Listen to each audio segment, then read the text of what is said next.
concerned about it. Yeah, I think also when you're watching these other people and getting a feel for them, the people that articulate themselves well and are creative as well, they have some kind of form of creative, whether it's comedy or music or something, they tend to be, they have a lot more to lose, so they're going to maintain a very respectable personality, it would seem, at least, under that kind of philosophy. But I wanted to get into the issue of like the cyber celebrity kind of thing. Are you getting any of that now? Like, do your friends get that? Like, how much of it, this celebrity issue, like, people are familiar with their face, so they start getting this, like, this familiarity that you build with friends and stuff, so that's why they feel comfortable and trying to talk with you about things like whatever.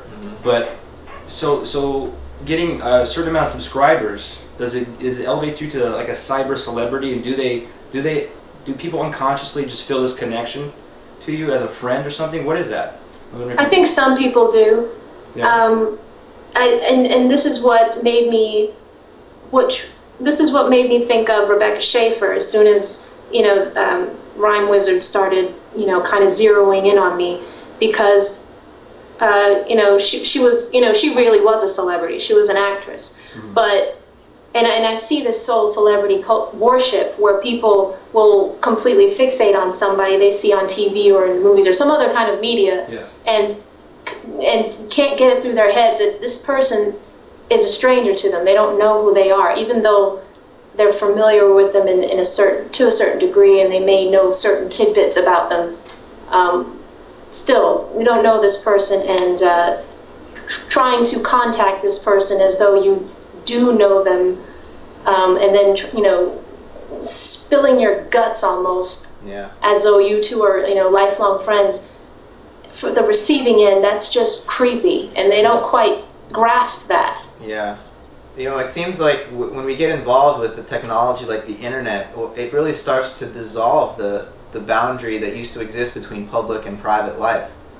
And some people can still maintain that boundary pretty well, but a lot of people who were more immersed in the internet and don't have any sort of real life social experience, that boundary just gets completely removed. And so that's why you get these intimate emails from complete strangers. It's a strange thing that this is doing to our psychology, I think. And I'm not sure. It's a blessing and a curse, because it's kind of, I'd say some people are being encouraged not to interact with real life people anymore, or they feel like they don't have to, and like all their friends exist in their computer now, and to a certain degree that's not healthy. I don't think it's healthy it's a good way to network, using the internet as a networking tool for the real world, but I don't think it's healthy at all to be just, it's literally like the Matrix is opening up and people are getting sucked in, that's exactly what's happening. In a way. I wanted to bring it back to the whole male-female thing, just to get away. So we're kind of oscillating between cyberstalking and then these typologies. It's a good rhythm, I like it.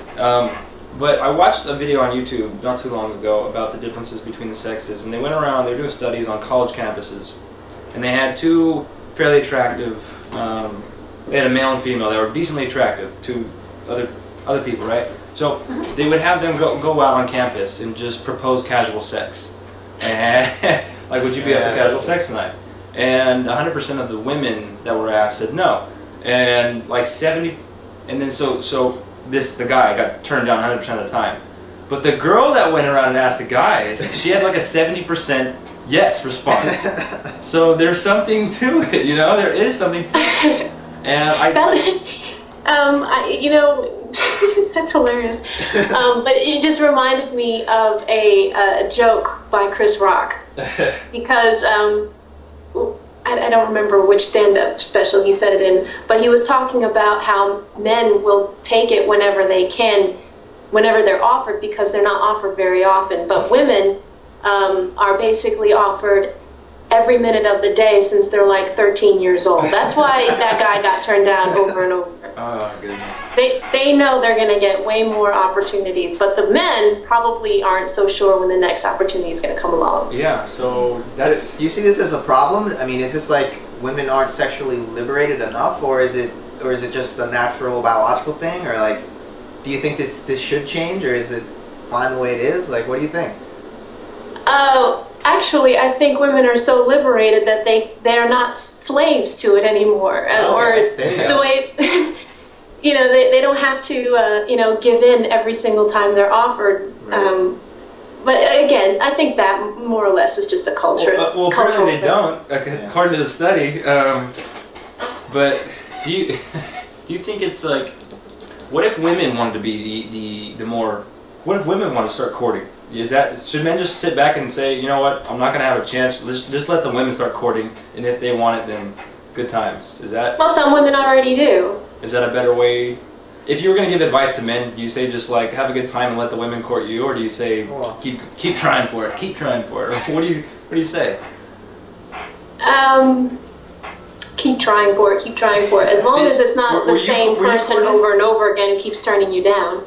Were you courted by a certain someone that might have worked out for him and you? Say what? Or was there like a reciprocal kind of courting going on between you and the dick? Well, yeah. It started off more as just flirting, and I thought he was just being playful. I didn't know he was serious. Okay.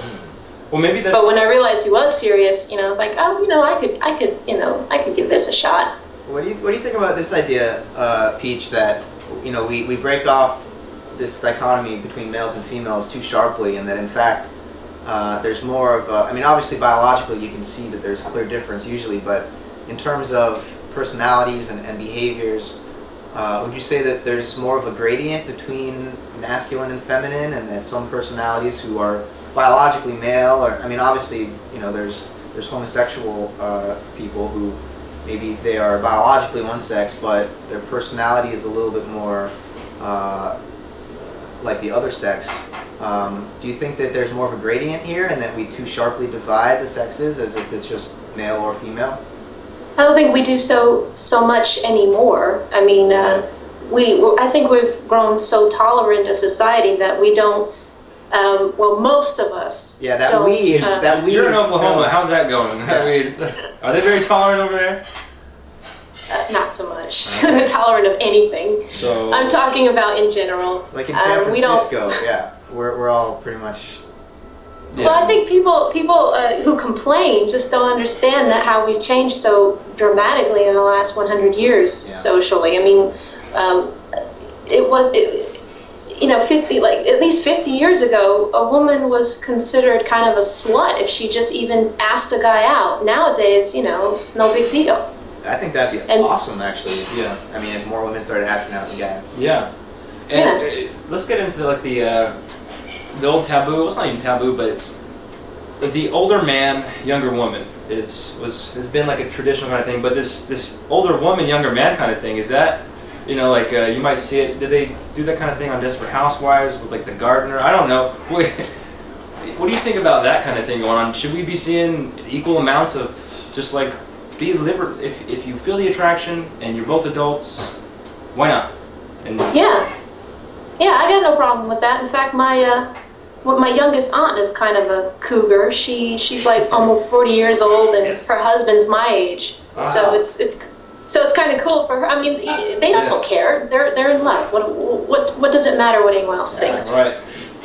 Hear that, Demi and Ashton? Yeah. We support you. The network supports you. But yeah, classic cougar example. All right. So we've been giving you the third degree here, Peach. I don't know how many of my videos you watch. I know you probably watch some of John's, but do you have any any questions for us, or should we get into a discussion about Well, I had another question. If you. Oh, okay. Well, I made a song, a playful parody song called "An Atheist Girl." You are atheist. Do you want to give us some context behind your atheism, behind your worldview? You want to give us some The context is you don't believe in God. Yeah, basically that's it. Well, we might need your definition of God, and what definitions of God are acceptable, and what are laughable versions of God. I have rejected pretty much all claims that have been presented for a God, because, as I've said a million times, it seems, there's not enough sufficient evidence for any of it.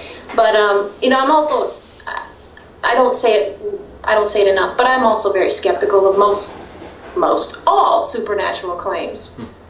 So anything that people say or assert exists in a sort of metaphysical realm, or it has all the properties of being nothing at all and yet somehow exists, I'm very, very skeptical.